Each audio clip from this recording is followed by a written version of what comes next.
ವಿಕೃತಕಾಮಿ ಪ್ರಜ್ವಲ್ ರೇವಣ್ಣನಿಗೆ ಮತ್ತಷ್ಟು ಸಂಕಷ್ಟ ಎದುರಾಗಿದೆ. ಜನಪ್ರತಿನಿಧಿಗಳ ಕೋರ್ಟ್ನಲ್ಲಿ ಈಗ ಅತ್ಯಾಚಾರ ಪ್ರಕರಣದ ವಿಚಾರಣೆ ನಡೀತಾ ಇದೆ. ಒಂದು ಕಡೆ ವಾದ ಪ್ರತಿವಾದ ಈಗ ಆಲ್ರೆಡಿ ಆರಂಭ ಆಗಿದೆ. ವಿಕೃತ ಕಾಮುಕ ಪ್ರಜ್ವಲ್ ರೇವಣ್ಣನಿಗೆ ಮತ್ತೆ ಸಂಕಷ್ಟ. ಜನಪ್ರತಿನಿಧಿಗಳ ಕೋರ್ಟ್ನಲ್ಲಿ ಪ್ರಕರಣದ ವಿಚಾರಣೆ ನಡೀತಾ ಇದೆ. ಇವತ್ತಿನಿಂದ ವಿಚಾರಣೆಯನ್ನ ನ್ಯಾಯಾಲಯ ಆರಂಭ ಮಾಡಿರೋದು. ಅತ್ಯಾಚಾರ ಕೇಸಲ್ಲಿ 8 ತಿಂಗಳಿನಿಂದ ಜೈಲಲ್ಲೇ ಇದ್ದಾನೆ ಪ್ರಜ್ವಲ್ ರೇವಣ್ಣ. ಪರಪ್ಪನ ಅಗ್ರಹಾರ ಜೈಲಲ್ಲೇ ಇದ್ದಾನೆ. ನ್ಯಾಯಾಲಯಕ್ಕೆ ಕಾಮುಕನನ್ನ ಖಾಕಿ ಈಗ ಹಾಜರುಪಡಿಸಿದೆ. ಪರಪ್ಪನ ಅಗ್ರಹಾರ ಜೈಲಿನಿಂದ ಪೊಲೀಸರು ಕರೆ ತಂದಿದ್ದಾರೆ. ವಾದ ಪ್ರತಿವಾದಗಳಾಗ್ತಾ ಇದೆ. ಪ್ರಜ್ವಲ್ ಕಾಮಪುರಾಣ ಬಯಲು ಮಾಡಿದ್ದೆ ಪವರ್ ಟಿವಿಯ ಹೊಡೆತಕ್ಕೆ ಮಾಜಿ ಸಂಸದ ಜೈಲು ಸೇರಿದ್ದಾನೆ. ನೋಡಿ, ಒಂದು ಕಡೆ ಜಾಮೀನಿಗೆ ಅರ್ಜಿ ಹಾಕಾಯ್ತು, ಹೈಕೋರ್ಟಲ್ಲೂ ಅದು ರಿಜೆಕ್ಟ್ ಆಯಿತು, ಸುಪ್ರೀಂ ಕೋರ್ಟಲ್ಲೂ ಅಷ್ಟೇ 6 ತಿಂಗಳವರೆಗೆ ಬೇಲೆಗೆ ಅರ್ಜಿ ಹಾಕಂಗೇ ಇಲ್ಲ. ನವೆಂಬರ್, ಡಿಸೆಂಬರ್, ಜನವರಿ, ಫೆಬ್ರವರಿ, ಮಾರ್ಚ್, ಏಪ್ರಿಲ್ವರೆಗೂ. ಅದಾದ್ಮೇಲೆ ಮತ್ತೆ ಅರ್ಜಿ ಹಾಕೋಬಹುದು. ಸೊ ಈಗ ವಿಚಾರಣೆ ನಡೀತಾ ಇರೋದು. ಜನಪ್ರತಿನಿಧಿಗಳ ಕೋರ್ಟ್ಗೆ ಮಾಜಿ ಸಂಸದ ಖುದ್ದು ಹಾಜರಾಗಿದ್ದಾನೆ. ಅತ್ಯಾಚಾರ ಪ್ರಕರಣದ ವಾದ ಪ್ರತಿವಾದ ಆಗ್ತಾ ಇದೆ. ನೋಡಿ, ಹಿಂದೆಯೂ ಕೂಡ ವಿಚಾರಣೆಗೆ ಹಾಜರಾಗಿತ್ತು. ಆದರೆ ಅವತ್ತು SPP ಹಾಜರಾಗದ ಕಾರಣ ಮುಂದೂಡಿಕೆಯನ್ನ ಮಾಡಲಾಗಿತ್ತು. ಅದಾದ ಬಳಿಕ ವಿಡಿಯೋ ಕಾನ್ಫರೆನ್ಸ್ ಮುಖಾಂತರ ಹಾಜರಾತಿಗೆ ಪ್ರಜ್ವಲ್ ರೇವಣ್ಣ ಪರ ವಕೀಲರು ಮನವಿಯನ್ನ ಮಾಡಿಕೊಂಡಿದ್ರು. ಇದನ್ನ ಖುದ್ದು ಕೋರ್ಟು ನಿರಾಕರಿಸಿತ್ತು. ಹೀಗಾಗಿ ಇವತ್ತು ಖುದ್ದು ಪ್ರಜ್ವಲ್ ರೇವಣ್ಣನನ್ನ ಪೊಲೀಸರು ಹಾಜರುಪಡಿಸಿದ್ದಾರೆ. ಕೋರ್ಟಿನ ಕಟಕಟೆಯಲ್ಲಿ ನಿಂತಿದ್ದಾನೆ ಕಾಮುಕ ಪ್ರಜ್ವಲ್ ರೇವಣ್ಣ. ಪ್ರಜ್ವಲ್ ರೇವಣ್ಣ ಪರ ವಕೀಲ ಅರುಣ್ ಅವರ ವಾದ ಮಂಡನೆ ಆಗ್ತಾ ಇದೆ. ಮತ್ತೊಂದು ಕಡೆ ಸರ್ಕಾರದ ಪರ SPP ಪ್ರತಿವಾದವನ್ನ ಕೂಡ ಮಂಡಿಸ್ತಾ ಇದ್ದಾರೆ. ನೋಡಿ, ಅತ್ಯಾಚಾರ ಪ್ರಕರಣಕ್ಕೆ ಸಂಬಂಧಪಟ್ಟಂತೆ ಕಳೆದ 7 ತಿಂಗಳಿನಿಂದ ಜೈಲಲ್ಲೇ ಇದ್ದಾನೆ ಕಾಮುಕ ಪ್ರಜ್ವಲ್ ರೇವಣ್ಣ ಪರ ವಕೀಲ ಅರುಣ್ ಅವರಿಂದ ವಾದ ಮಂಡನೆ ಆಗ್ತಾ ಇದೆ. ನೋಡಿ, ಅತ್ಯಾಚಾರ ಕೇಸಲ್ಲಿ ನಮ್ಮ ಕಕ್ಷಿದಾರರನ್ನ ಸಿಲುಕಿಸಲಾಗಿದೆ. ಸಂತ್ರಸ್ತೆ ಹೇಳಿಕೆಗೂ ಪೊಲೀಸರ ತನಿಖೆಗೂ ವ್ಯತ್ಯಾಸ ಇದೆ. ಸಂತ್ರಸ್ತ ಮಹಿಳೆಯರು ಯಾಕೆ ತಡವಾಗಿ ದೂರು ಕೊಟ್ರು? ಇದು ಪ್ರಜ್ವಲ್ ರೇವಣ್ಣ ಪರ ವಕೀಲರಿಂದ ವಾದ ಮಂಡನೆ ಆಗ್ತಾ ಇರೋದು. ಅತ್ಯಾಚಾರ ಆಗಿದ್ರೆ ಆ ಕ್ಷಣದಲ್ಲೇ ಸಂತ್ರಸ್ತೆಯರು ದೂರು ಕೊಡಬೇಕಿತ್ತು. ಯಾಕೆ ಟೈಮ್ ತಗೊಂಡ್ರು? ಇದು ರಾಜಕೀಯ ಷಡ್ಯಂತ್ರ. ಪ್ರಜ್ವಲ್ ರೇವಣ್ಣ ಪರ ವಕೀಲ ಅರುಣ್ ಅವರು ವಾದ ಮಂಡನೆ ಮಾಡ್ತಾ ಇದ್ದಾರೆ. ಪ್ರಜ್ವಲ್ ಪರ ವಕೀಲ ಅರುಣ್ ವಾದಕ್ಕೆ ಜಡ್ಜು ಅಸಮಾಧಾನಗೊಂಡಿದ್ದಾರೆ. ಪ್ರಜ್ವಲ್ ಜೊತೆಗೆ ಪ್ರಜ್ವಲ್ ರೇವಣ್ಣ ಪರ ವಕೀಲರಾದಂತಹ ಅರುಣ್ ಅವ್ರಿಗೂ ಕೂಡ ಜಡ್ಜು ಕ್ಲಾಸ್ ತೆಗೆದುಕೊಂಡಿರೋದು. ಅತ್ಯಾಚಾರ ಆದ್ಮೇಲೆ ಅದು ಅತ್ಯಾಚಾರವೇ, ಯಾವಾಗ ಬೇಕಾದ್ರೂ ದೂರು ಕೊಡಬಹುದು ಅಂತ ಹೇಳಿ ಜಡ್ಜ್ ಹೇಳಿದ್ದಾರೆ. ತನಿಖೆಯ ವೇಳೆ ಸಿಕ್ಕ ಮಾಹಿತಿಗೂ ಡಿಜಿಟಲ್ ಎವಿಡೆನ್ಸ್ಗೂ ಹೋಲಿಕೆ, ಎಲ್ಲದಕ್ಕೂ ಕೂಡ ಸಾಕ್ಷಿಗಳಿದೆ. ಎಲ್ಲಿಂದ ಷಡ್ಯಂತ್ರ ಬರುತ್ತೆ? ಪ್ರಜ್ವಲ್ ಪರ ವಕೀಲ ಅರುಣ್ಗೆ ಪ್ರಶ್ನೆ ಮಾಡಿದ್ದಾರೆ ಜಡ್ಜು ಗಜಾನನ ಭಟ್. ನೋಡಿ, ಅತ್ಯಾಚಾರ ಪ್ರಕರಣಕ್ಕೆ ಸಂಬಂಧಪಟ್ಟಂತೆ ವಾದ ಪ್ರತಿವಾದಗಳು ನಡೀತಾ ಇದೆ. ಈ ಕೇಸ್ಗೆ ಸಂಬಂಧಪಟ್ಟಂತೆ ಒಂದು ಕಡೆ ಪ್ರಜ್ವಲ್ನ ಪರ ವಕೀಲರಾದಂತಹ ಅರುಣ್ ಅವರು ವಾದ ಮಂಡನೆ ಮಾಡ್ತಾ ಇದ್ದಾರೆ. ಈ ಅತ್ಯಾಚಾರಕ್ಕೂ ಪ್ರಜ್ವಲ್ಗೂ ಸಂಬಂಧ ಇಲ್ಲ ಅನ್ನೋ ರೀತಿಯಲ್ಲಿ ವಾದ ಮಂಡನೆ ಮಾಡ್ತಾ ಇರೋದು ಪ್ರಜ್ವಲ್ ಪರ ವಕೀಲರು. ಇದೆಲ್ಲವೂ ಕೂಡ ರಾಜಕೀಯ ಷಡ್ಯಂತ್ರ. ಆ ಷಡ್ಯಂತ್ರಕ್ಕೆ ಬಲಿಯಾಗಿದ್ದಾನೆ ಪ್ರಜ್ವಲ್ ಅನ್ನೋ ರೀತಿಯಲ್ಲಿ ಪ್ರಜ್ವಲ್ ಪರ ವಕೀಲರು ವಾದ ಮಂಡನೆ ಮಾಡ್ತಾ ಇದ್ದಾರೆ. ಅದರ ಜೊತೆಗೆ ಸಂತ್ರಸ್ತೆಯರು ಯಾಕೆ ತಡವಾಗಿ ದೂರು ಕೊಟ್ರು? ಅತ್ಯಾಚಾರ ಆದಾಗಲೇ ಕೊಡ್ಬೋದಿತ್ತಲ್ಲ ಅಂತ ಹೇಳಿ ವಾದ ಮಂಡಿಸ್ತಾರೆ. ಅದಕ್ಕೆ ಜಡ್ಜು ತೀವ್ರ ಅಸಮಾಧಾನವನ್ನ ವ್ಯಕ್ತಪಡಿಸಿದ್ದಾರೆ. ಪ್ರಜ್ವಲ್ ಜೊತೆಗೆ ಪ್ರಜ್ವಲ್ ಪರ ವಕೀಲರಾದಂತಹ ಅರುಣ್ ಅವ್ರಿಗೂ ಕೂಡ ಜಡ್ಜು ಕ್ಲಾಸ್ ತೆಗೆದುಕೊಂಡಿದ್ದಾರೆ. ಸೂಕ್ತ ಸಾಕ್ಷಿ ಆಧಾರಗಳಿದೆ, ಈಗಾಗಲೇ ಅದೆಲ್ಲವನ್ನ ಕೂಡ ಪೊಲೀಸರು ಒದಗಿಸಿದ್ದಾರೆ. ಮತ್ತೆ ಸಂತ್ರಸ್ತೆ ಯಾವಾಗ ಬೇಕಾದ್ರೂ ದೂರು ಕೊಡಬಹುದು. ಅತ್ಯಾಚಾರ ಆದ ಕೂಡಲೇ ದೂರು ಕೊಡಬೇಕು ಅಂತೇನಿಲ್ಲ. ಅಲ್ಲಿ ಸಾಕ್ಷಿ ಆಧಾರಗಳು ಬೇಕಷ್ಟೇ ಕೋರ್ಟಿಗೆ. ಎಲ್ಲದಕ್ಕೂ ಕೂಡ ಸಾಕ್ಷಿ ಇದೆ. ಷಡ್ಯಂತ್ರ ಅನ್ನೋದು ಎಲ್ಲಿಂದ ಬಂತು ಅಂತ ಹೇಳಿ ಅರುಣ್ಗೆ ಪ್ರಶ್ನೆ ಮಾಡಿದ್ದಾರೆ ಜಡ್ಜ್ ಗಜಾನನ ಭಟ್ ಅವರು. ಇದೆಲ್ಲದರ ಬಗ್ಗೆ ಮತ್ತಷ್ಟು ಮಾಹಿತಿ ಕೊಡ್ತಾರೆ ನಮ್ಮ ಪ್ರತಿನಿಧಿ ಶಶಿಧರ್. ಶಶಿ, ಪ್ರಜ್ವಲ್ ರೇವಣ್ಣನಿಗೆ ಮತ್ತಷ್ಟು ಸಂಕಷ್ಟ. ಜನಪ್ರತಿನಿಧಿಗಳ ಕೋರ್ಟ್ನಲ್ಲಿ ಅತ್ಯಾಚಾರ ಪ್ರಕರಣದ ವಿಚಾರಣೆ ಈಗ ಆರಂಭ ಆಗಿದೆ. ಒಂದ್ ಕಡೆ ಯಾವ ರೀತಿ ವಾದ ಆಗ್ತಾ ಇದೆ, ಅದಕ್ಕೆ ಪ್ರತಿವಾದ ಹೆಂಗ್ ನಡೀತಾ ಇದೆ ಅಂತ ಶಶಿ? ಪೂರ್ಣಿಮಾ, ಏನಂದ್ರೆ ನೂರಾರು ಜನ ಮಹಿಳೆಯರ ಜೊತೆಗೆ ಲೈಂಗಿಕ ಕ್ರಿಯೆಯನ್ನ ನಡೆಸಿರೋದು, ಅದೇ ರೀತಿಯಲ್ಲಿ ಕೂಡ ಖಾಸಗಿ ಹೆಣ್ಣನ್ನ ಸೆರೆ ಮಾಡ್ಕೊಂಡಿರೋದು ಮತ್ತೆ ಅತ್ಯಾಚಾರ ಮಾಡೋದು ಕಿಡ್ನಾಪ್ ಕೇಸ್ಗೆ ಸಂಬಂಧಪಟ್ಟಂತೆ ಪ್ರಜ್ವಲ್ ರೇವಣ್ಣ ಸುಮಾರು 7 ತಿಂಗಳಿನಲ್ಲೂ ಕೂಡ ಜೈಲಿನಲ್ಲಿದ್ದಾನೆ. ಈ ಒಂದು ವಿಚಾರಕ್ಕೆ ಸಂಬಂಧಪಟ್ಟಂತೆ ಇದೆಲ್ಲವೂ ಕೂಡ ರಾಜಕೀಯ ಷಡ್ಯಂತ್ರ ಆಗಿದೆ. ಹೀಗಾಗಿ ನಮ್ಮನ್ನ ಕಕ್ಷಿದಾರನ ಎಲ್ಲ ಒಂದ್ ಕಡೆ ಸಿಲುಕಿಸೋದಕ್ಕೆ ಈ ರೀತಿಯಾಗಿ ಮಾಡಿದ್ದಾರೆ ಅಂತ ಒಂದು ಕಡೆ ವಾದ ಕೂಡ ಮಾಡ್ತಿದ್ದಾರೆ. ಮತ್ತೊಂದು ಕಡೆ ನಮ್ಮ ಹತ್ರ ಯಾವೆಲ್ಲ ಎವಿಡೆನ್ಸ್ ಅನ್ನ, ವಿಡಿಯೋಗಳನ್ನ, ಫೋಟೋಗಳನ್ನ ನೀವು ಸರೆಂಡರ್ ಅನ್ನ ಮಾಡ್ಕೊಂಡಿದ್ರೆ ಅವನ್ನ ನಾವು ನೋಡ್ಬೇಕಾಗಿದೆ. ಅವನ್ನ ನಮ್ಗೆ ಅವಕಾಶ ಮಾಡ್ಕೊಡಿ, ನಮ್ಗೊಂದು ಕಾಪಿ ಕೊಡಿ ಅಂತ ಕೂಡ ಮತ್ತೊಂದು ಕಡೆ ಕೂಡ ಅರ್ಜಿಯನ್ನು ಕೂಡ ಸಲ್ಲಿಸಿದ್ರೆ. ಹೀಗಾಗಿ ನ್ಯಾಯಾಧೀಶರು ಕೂಡ ಅಸಮಾಧಾನಗೊಂಡ್ರು. ಯಾಕಂತಂದ್ರೆ ಈಗ ಎಲ್ಲವೂ ಕೂಡ ನಿಮ್ಮ ಹತ್ರನೇ ಕೂಡ ಸಿಕ್ಕಿರೋದ್ರಿಂದ ನೀವೇ ಮೊದಲೇ ಇಲ್ಲ ಆಲ್ರೆಡಿ ನೋಡಿದಿರಿ. ಈಗ ಮತ್ತೊಮ್ಮೆ ನೋಡಿ ಮತ್ತೆ ಅವೆಲ್ಲಾದ್ರೂ ಕೂಡ ಲೀಕ್ ಆಗಿ ಬೇರೆಯವ್ರಿಗೂ ಕೂಡ ಮುಜುಗರ ಉಂಟಾಗೋದು ಬೇಡ. ಕೇವಲ ಒಂದು ದಿನದಲ್ಲಿ ಅವನ್ನನ್ನು ಕೂಡ ನೋಡೋದಕ್ಕೂ ಸಾಧ್ಯವಲ್ಲ. 1 ವರ್ಷ ಬೇಕಾಗುತ್ತೆ. 15,000ಕ್ಕೂ ಹೆಚ್ಚು ವಿಡಿಯೋಗಳು, ಫೋಟೋಗಳೆಲ್ಲ ಇವೆ. ಹೀಗಾಗಿ ಆ ಮಹಿಳೆಯರ ಒಂದು ಅವ್ರಿಗೆ ಧಕ್ಕೆ ತಂದಂತಾಗುತ್ತೆ. ಹೀಗಾಗಿ ಅದಕ್ಕೆ ಅವಕಾಶ ಮಾಡ್ಕೊಡೋದಿಲ್ಲ ಅಂತಂದ್ರು. ಇಲ್ಲ, ಆ ವಿಡಿಯೋಗಳನ್ನ, ಫೋಟೋಗಳನ್ನ ನೋಡಿದ್ರೆ ಮಾತ್ರ ನಾವು ಏನು ವಾದ ಪ್ರತಿವಾದವನ್ನ ಮಾಡೋದಕ್ಕೆ ಸಾಧ್ಯವಾಗುತ್ತೆ. ಹೀಗಾಗಿ ಟೆಕ್ನಿಕಲ್ ಎವಿಡೆನ್ಸ್ ಏನೆಲ್ಲ ಸಿಕ್ಕಿದೆ ಅವೆಲ್ಲವನ್ನು ಕೂಡ ನಮ್ಗೆ ನೋಡೋದಕ್ಕೆ ಅವಕಾಶವನ್ನ ಮಾಡಿ ಅಂತ ಹೇಳ್ಬಿಟ್ಟು ಪ್ರಜ್ವಲ್ ರೇವಣ್ಣ ಪರ ವಕೀಲರು ಕೂಡ ನ್ಯಾಯಾಲಯದಲ್ಲಿ ವಾದ ಕೂಡ ಮಂಡಿಸಿದ್ರು. ಇದಕ್ಕೆ ಟೆಕ್ನಿಕಲ್ ಎಕ್ಸ್ಪರ್ಟ್ ಅನ್ನ ಕರೆದು ನಾಳೆ ಕೋರ್ಟ್ ಹಾಲ್ನಲ್ಲಿ ಎಲ್ಲಾ ವಿಡಿಯೋಗಳು ಮತ್ತೆ ಫೋಟೋಗಳನ್ನು ಕೂಡ ನೋಡೋದಕ್ಕೆ ಇಡೀ ದಿನ ಪ್ರಜ್ವಲ್ ರೇವಣ್ಣ ಮತ್ತೆ ಅವರ ವಕೀಲರಿಗೆ ಅವಕಾಶವನ್ನು ಕೂಡ ನಾಳೆಗೆ ಕೋರ್ಟ್ ಸಮಯವನ್ನು ಕೂಡ ನಿಗದಿಪಡಿಸಿದೆ. ಮತ್ತೊಂದು ಕಡೆ ಟ್ರಯಲ್ ಕೂಡ ನಡೀತಿದೆ. ಆ ಟ್ರಯಲ್ ನಲ್ಲಿ ಸಂತ್ರಸ್ತ ಮಹಿಳೆಯರು ಕೊಟ್ಟಿರುವಂತ ದೂರು, ಅದೇ ರೀತಿಯಲ್ಲಿ ಕೂಡ ಪೊಲೀಸರು ತನಿಖೆ ಸಿಕ್ಕಿರುವಂತ ಸಾಕ್ಷ್ಯಾಧಾರಗಳು, ಅದೇ ರೀತಿಯಲ್ಲೂ ಕೂಡ ಒಂದಷ್ಟು ಟೆಕ್ನಿಕಲ್ ಎವಿಡೆನ್ಸ್ ಮತ್ತೆ ಪೊಲೀಸರ ತನಿಖೆಯಲ್ಲಿ ಸಿಕ್ಕಿರುವ ಮತ್ತೊಂದಷ್ಟು ಮಾಹಿತಿಗಳು ಮತ್ತೆ ದೂರುದಾರರು ಹೇಳಿರುವಂತ 164 ಹೇಳಿಕೆ, ಇವೆಲ್ಲವನ್ನು ಕೂಡ ಆಧರಿಸಿ ಈಗ ಟ್ರಯಲ್ ನಡೀತಿದೆ. ಅದಕ್ಕೆ ಯಾವ ರೀತಿಯಾಗಿ ಪ್ರತಿವಾದವನ್ನ ಮತ್ತೆ ಪ್ರಜ್ವಲ್ ರೇವಣ್ಣ ಪರ ವಕೀಲರು ವಾದವನ್ನು ಮಾಡ್ತಾರೆ ಅಂತ ಕೂಡ ಕಾದ್ ನೋಡ್ಬೇಕು. ಅದ್ರ ಜೊತೆ ಈಗಾಗಲೇ ಸರ್ಕಾರ ಕೂಡ ಈಗಾಗಲೇ CID ಅನ್ನ ನೇಮಕ ಮಾಡಲಿದ್ದು ಸುಮಾರು 1,000ಕ್ಕೂ ಹೆಚ್ಚಿನ ಪುಟಗಳನ್ನ ಚಾರ್ಜ್ ಶೀಟ್ ಅನ್ನು ಕೂಡ ಪ್ರಜ್ವಲ್ ರೇವಣ್ಣ ಪರ ಈಗಾಗಲೇ ವಿರುದ್ಧವಾಗಿ ಚಾರ್ಜ್ ಶೀಟ್ ಅನ್ನು ಕೂಡ ಸಲ್ಲಿಕೆ ಮಾಡಿದ್ದಾರೆ.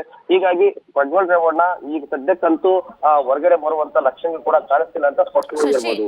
ಈಗ 6 ತಿಂಗಳಂತೂ ಜಾಮೀನಿಗೆ ಅರ್ಜಿ ಸಲ್ಸಕ್ ಆಗದೇ ಇಲ್ಲ ಬಿಡಿ.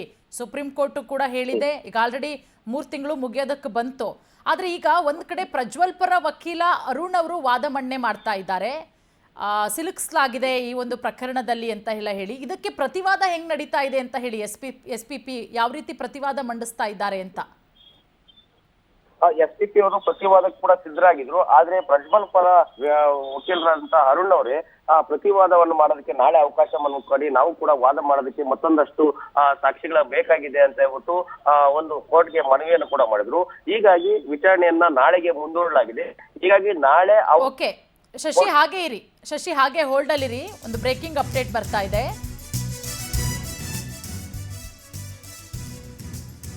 ನಾಳೆ ತಜ್ಞರನ್ನ ಕರೆತರಲು ಕೋರ್ಟ್ ಆದೇಶ. ಅಂದ್ರೆ ಕೋರ್ಟ್ ಅಲ್ಲೇನೆ ಆ ವಿಡಿಯೋ ನೋಡುವಂತಹ ಅವಕಾಶ. ನಾಳೆ ಕೋರ್ಟ್ ಅಲ್ಲಿ ಪ್ರಜ್ವಲ್ಗೆ ವಿಡಿಯೋ ಫೋಟೋ ತೋರಿಸಲಾಗುತ್ತೆ. ತನ್ನ ಕೃತ್ಯದ ಫೋಟೋ ವಿಡಿಯೋ ತಾನೇ ನೋಡ್ತಾನೆ ನಾಳೆ ಪ್ರಜ್ವಲ್. ಟೆಕ್ನಿಕಲ್ ಎವಿಡೆನ್ಸ್ ಮುಂದಿಟ್ಟಿರುವ ಪೊಲೀಸರ ತನಿಖಾ ತಂಡ, ಯಾಕಂದ್ರೆ ಆ ಫೋಟೋ ವಿಡಿಯೋ ಬೇಕು ಅಂತ ಕೇಳಲಾಗಿತ್ತು, ಅದಕ್ಕೂ ಕೂಡ ನಿನ್ನೆ ಕೋರ್ಟ್ ಚೀಮಾರಿ ಹಾಕಿದೆ. ಸೊ ಹಾಗಾಗಿ ಟೆಕ್ನಿಕಲ್ ಸಾಕ್ಷಿ ಮತ್ತು ವಿಡಿಯೋ ಫೋಟೋ ಕೋರ್ಟ್ನಲ್ಲಿ ವೀಕ್ಷಣೆ ಮಾಡಲಾಗುತ್ತೆ. ಅದಕ್ಕೂ ಕೂಡ ನಾಳೆ ವ್ಯವಸ್ಥೆಯನ್ನ ಮಾಡಲಾಗುತ್ತೆ. ನಾಳೆ ತಜ್ಞರನ್ನ ಕರೆತರೋದಕ್ಕೆ ಕೋರ್ಟು ಆದೇಶವನ್ನ ಕೂಡ ಕೊಟ್ಟಿದೆ. ನಾಳೆಯೇ ಕೋರ್ಟಲ್ಲಿ ಪ್ರಜ್ವಲ್ಗೆ ವಿಡಿಯೋ ಫೋಟೋವನ್ನ ತೋರಿಸಲಾಗುತ್ತೆ. ಆತನೇ ರೆಕಾರ್ಡ್ ಮಾಡಿಕೊಂಡಿದ್ದಾನೆ ಎನ್ನಲಾದಂತಹ ವಿಡಿಯೋಗಳು ನೋಡಿ. ಡ್ರೈವರ್ ಕೊಟ್ಟಿದ್ದಂತಹ ವಿಡಿಯೋಗಳು ಸುಮಾರು 2,000 ವಿಡಿಯೋ, 15,000 ಫೋಟೋ ಇತ್ತಲ್ಲ ಫೋನಲ್ಲಿ, ಅವನ್ನ ನಾಳೆ ತೋರಿಸಲಾಗುತ್ತೆ. ಪ್ರಜ್ವಲ್ಗೆ ತಾನೇ ಮಾಡ್ಕೊಂಡಿದ್ದಂತಹ ವಿಡಿಯೋಗಳು, ಫೋಟೋಗಳು, ಅದನ್ನ ಪ್ರಜ್ವಲ್ಗೆ ತೋರಿಸಲಾಗುತ್ತೆ.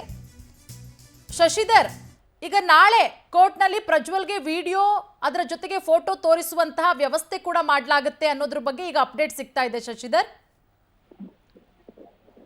ಪೂರ್ಣಿಮಾ ಏನಂತಂದ್ರೆ ಈ ವಿಡಿಯೋಗಳು ಫೋಟೋಗಳು ಮತ್ತೆ ಟೆಕ್ನಿಕಲ್ ಎವಿಡೆನ್ಸ್ ಸಂಬಂಧಪಟ್ಟಂತೆ ಸಂಸದರ ಕಚೇರಿಯಲ್ಲಿ ಸಿಕ್ಕಂತ ಒಂದಷ್ಟು ವಿಡಿಯೋಗಳು, ಅದೇ ರೀತಿಯಲ್ಲೂ ಕೂಡ ಪ್ರಜ್ವಲ್ ರೇವಣ್ಣ ಅವರ ಮನೆಯಲ್ಲಿ ಸಿಸ್ಟಮ್ ನಲ್ಲಿ ಸೇವ್ ಆಗಿದ್ದಂತ ಒಂದಷ್ಟು ವಿಡಿಯೋಗಳು, ಮತ್ತೆ ಅವ್ರ ಮೊಬೈಲ್ ನಲ್ಲಿ ಇದ್ದಂತವು, ಮತ್ತೆ ಅದೇ ರೀತಿಯಲ್ಲಿ ಕೂಡ ಅವರ ಚಾಲಕನ ಮೊಬೈಲ್ ನಲ್ಲಿ ಇದ್ದಂತ ಒಂದಷ್ಟು ವಿಡಿಯೋಗಳು, ಮತ್ತೆ ಸಾರ್ವಜನಿಕ ವಲಯದಲ್ಲಿ ಎಲ್ಲದರಲ್ಲೂ ಪೆನ್ ಡ್ರೈವ್ಗಳು ಕೂಡ ಹರಿದಾಯ್ತು.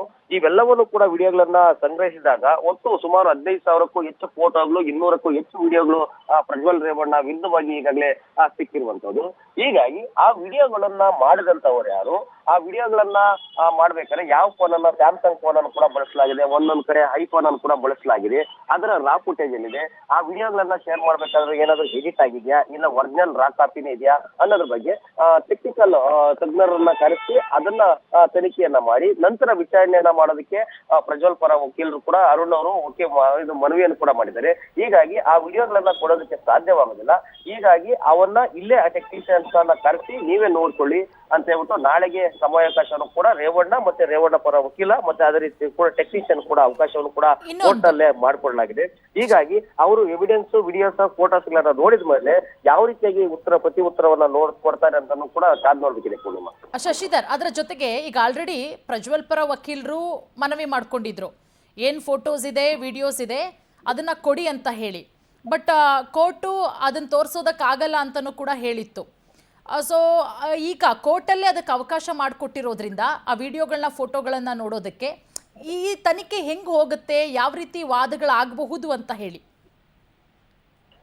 ಪೂರ್ಣಿಮಾ ಏನಂತಂದ್ರೆ ಈ ಟೆಕ್ನಿಕಲ್ ಎವಿಡೆನ್ಸ್ ಅಂತ ಬಂದಾಗ ಕ್ರಿಮಿನಲ್ ಪ್ರಕರಣಗಳಲ್ಲಿ ಯಾವುದೇ ರೀತಿಯಂತ ಕಟ್ ಮಾಡಿರುವಂತ ವಿಡಿಯೋಗಳಾಗಿರ್ಬೋದು, ಇಲ್ಲ ಅಂತಂದ್ರೆ ಶೇರ್ ಆಗಿರುವಂತ ಸಾಮಾಜಿಕ ಜಾಲತಾಣಗಳಲ್ಲಿ ಶೇರ್ ಆಗಿರುವಂತ ವಿಡಿಯೋಗಳನ್ನ ಸಾಕ್ಷಿಗಳನ್ನಾಗಿ ಪರಿಗಣಿಸೋದಕ್ಕೆ ಸಾಧ್ಯವಾಗೋದಿಲ್ಲ. ಯಾರು ಮೂಲ ಮೊಬೈಲ್ ನಲ್ಲಿ ಇಲ್ಲ ಕ್ಯಾಮ್ರಾದಲ್ಲಿ ಯಾವ ಇದರಲ್ಲಿ ರೆಕಾರ್ಡ್ ಆಗಿದೆ ಆ ಒಂದು ರಾ ಫುಟೇಜ್ ಅನ್ನ ಮಾತ್ರ ನ್ಯಾಯಾಲಯ ಪ್ರಮುಖ ಸಾಕ್ಷಿ ಅಂತ ಹೇಳ್ಬಿಟ್ಟು ಪರಿಗಣಿಸುತ್ತೆ. ಈ ಕಾರಣದಿಂದಾಗಿ ಪ್ರಜ್ವಲ್ ಪರ ವಕೀಲರಾಗಿ ರೇವಣ್ಣ ಪರವರು ಅದಕ್ಕಾಗಿಯೇ ಇವರು ವಾದವನ್ನು ಕೂಡ ಮಂಡಿಸ್ತಾರೆ. ಇವರು ಅರ್ಜಿಯನ್ನು ಕೂಡ ಸಲ್ಲಿಸಿರೋದು ಯಾಕಂತಂದ್ರೆ ಬೇಕಾದ್ರೆ ಒರಿಜಿನಲ್ ಮೊಬೈಲ್ ಇಂದ ಇಲ್ಲೂ ಕೂಡ ವಿಡಿಯೋಗಳು ಒಂದಷ್ಟು ಕಡಿಮೆ ಸಿಕ್ಕಿದೆ. ಯಾಕಂದ್ರೆ ಪ್ರಜ್ವಲ್ ರೇವಣ್ಣ ಅವರ ಐಫೋನ್ ಅನ್ನು ಕೂಡ ಹಾಗೆ ಶಶಿ ಮತ್ತೆ ನಾನು ನಿಮ್ ಜೊತೆಗೆ ಮಾತನಾಡ್ತೀನಿ. ವಿಡಿಯೋ ಫೋಟೋ ಸಾಕ್ಷಿ ತನಗೆ ನೀಡೋದಕ್ಕೆ ಕೋರಿದ ಪ್ರಜ್ವಲ್ ಕೋರಿದ್ದ ವಿಡಿಯೋ ತೋರಿಸೋದಕ್ಕೆ ಕೋರ್ಟ್ ಆದೇಶ, ಆದ್ರೆ ಕೋರ್ಟ್ ಅಲ್ಲೇ ನೋಡ್ಕೋಬೇಕಂತ. ಎಂದೇ ಕೋರ್ಟ್ನಲ್ಲಿಯೇ ನಿಮ್ಗೆ ಏನ್ ಬೇಕೋ ನೋಡ್ಕೊಳ್ಳಿ. ಪ್ರಜ್ವಲ್ ಹಾಗೆ ವಕೀಲರು ತಮಗೆ ಬೇಕಾದ ಸಾಕ್ಷಿ ವೀಕ್ಷಣೆಗೆ ಅವಕಾಶವನ್ನ ಮಾಡಿಕೊಡ್ಲಾಗಿದೆ. ಇಂದು ಬೇಡ, ಸೋಮವಾರಕ್ಕೆ ಮುಂದೂಡಿ. ಪ್ರಜ್ವಲ್ ಪರ ವಕೀಲರು ಹೇಳೋದು ಇವತ್ತು ಬೇಡ, ಸೋಮವಾರಕ್ಕೆ ಮುಂದೂಡಿ. ನೋಡಿ, ಒಂದ್ ಕಡೆ ಪ್ರಜ್ವಲ್ ಪರ ವಕೀಲರು ಹೇಳಿದ್ರು, ಏನ್ 15,000 ಫೋಟೋ, 2,000 ವಿಡಿಯೋ ಇದೆ, ಅದನ್ನ ನಮಗೆ ಬೇಕು, ನಾವು ನೋಡ್ಬೇಕು ಅಂತ ಹೇಳಿ. ಅದಕ್ಕೆ ಆ ಮನವಿಯನ್ನ ನಿನ್ನೆ ತಿರಸ್ಕಾರ ಮಾಡಿತ್ತು ಕೋರ್ಟು. ಅದೆಲ್ಲ ಕೊಡೋದಕ್ಕೆ ಸಾಧ್ಯ ಇಲ್ಲ, ಯಾಕಂದ್ರೆ ಗೌಪ್ಯತೆಯ ದೃಷ್ಟಿಯಿಂದ. ಯಾಕಂದ್ರೆ ಆ ವಿಡಿಯೋದಲ್ಲಿರುವಂತ ಮಹಿಳೆಯರಿಗೆ ಜೀವ ಬೆದರಿಕೆ ಹಾಕುವಂತ ಸಾಧ್ಯತೆಗಳು ಕೂಡ ಇದೆ. ಆ ಎಲ್ಲ ಒಂದಷ್ಟು ಕಾರಣಗಳನ್ನ ಮುಂದಿಟ್ಕೊಂಡು, ಆದ್ರೆ ಕೋರ್ಟಲ್ಲಿ ನೋಡ್ಕೋಬಹುದು. ಪ್ರಜ್ವಲ್ ಕೋರಿದ್ದಂತಹ ವಿಡಿಯೋವನ್ನ ತೋರಿಸೋದಕ್ಕೆ ಕೋರ್ಟು ಆದೇಶ ಕೊಟ್ಟಿದೆ, ಇವತ್ತೇ ಬೇಕಾದ್ರೆ ನೋಡ್ಕೊಳ್ಳಿ ಅಂತ ಹೇಳಿ. ಆದ್ರೆ ಪ್ರಜ್ವಲ್ ಪರ ವಕೀಲರು ಸೋಮವಾರಕ್ಕೆ ಮುಂದೂಡಿ ಅಂತ ಹೇಳಿ ಕೇಳ್ಕೊಳ್ತಾರೆ.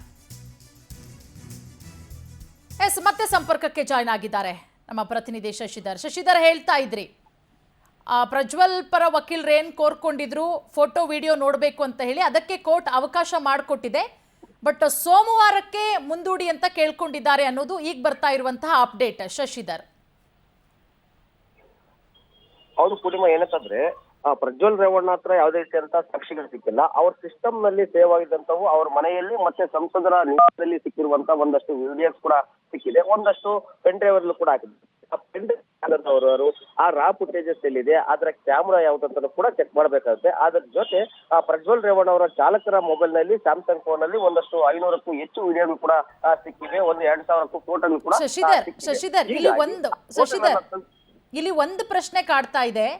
ಇಲ್ಲಿ ಪ್ರಜ್ವಲ್ ರೇವಣ್ಣ ಪರ ವಕೀಲರು ಯಾಕೆ ವಿಡಿಯೋ ತೋರಿಸಿ ಮತ್ತೆ ಫೋಟೋಸ್ ತೋರಿಸಿ ಅಂತ ಕೇಳ್ತಾ ಇದ್ದಾರೆ? ಏನ್ ಇರಬಹುದು, ಅದನ್ನ ಇಟ್ಕೊಂಡು ಹೇಗೆ ವಾದ ಮಂಡನೆ ಮಾಡಬಹುದು ಅಂತ ಹೇಳಿ ಶಶಿಧರ್. ಪೂರ್ಣಿಮಾ, ಯಾವ ಕಾರಣದಿಂದ ಅವ್ರು ಕೇಳ್ತಿದ್ದಾರೆ ಅಂತಂದ್ರೆ, ನ್ಯಾಯಾಲಯ ಯಾವುದೇ ಒಂದು ಸಾಕ್ಷಿಯನ್ನ ಪ್ರಮುಖ ಸಾಕ್ಷಿಯಾಗಿ ನೋಡಿ, ಈಗ ಕೋರ್ಟಲ್ಲಿ ವಾದ ಪ್ರತಿವಾದಗಳಾಗ್ತಾ ಇದೆ. ಒಂದು ಕಡೆ ಪ್ರಜ್ವಲ್ ರೇವಣ್ಣ ಪರ ವಕೀಲರು ವಾದ ಮಾಡ್ತಾ ಇದ್ದಾರೆ, ಅದರ ಜೊತೆಗೆ ಫೋಟೋಗಳಿದೆ. ಏನು ಪ್ರಜ್ವಲ್ಲೇ ತನ್ನ ಮೊಬೈಲಲ್ಲಿ ಶೂಟ್ ಮಾಡಿದ್ದ ಎನ್ನಲಾದಂತಹ ಫೋಟೋ, ಡ್ರೈವರ್ ಏನು ಕೊಟ್ಟಿದ್ರು ಆ ಫೋಟೋ ವಿಡಿಯೋಸು ಈಗ ಕೋರ್ಟಲ್ಲಿ ಅದನ್ನು ಪ್ರಜ್ವಲ್ ರೇವಣ್ಣನ ಮುಂದೆ ತೋರಿಸೋದಕ್ಕೆ ವಕೀಲರು ಕೂಡ ಸಮ್ಮತಿಸಿದ್ದಾರೆ. ಸೊ ನಾಳೆ ನ್ಯಾಯಮೂರ್ತಿ ಸಂತೋಷ್ ಗಜಾನನ್ ಭಟ್ ಅವರಿಂದ ವಕೀಲರ ಮನವಿ ಈಗ ಆಲ್ರೆಡಿ ತಿರಸ್ಕಾರ ಆಗಿದ್ದು, ಕೋರ್ಟಲ್ಲಿ ಆ ಫೋಟೋ ಹಾಗೆ ವಿಡಿಯೋವನ್ನು ನಾಳೆ ತೋರಿಸಲಾಗುತ್ತೆ.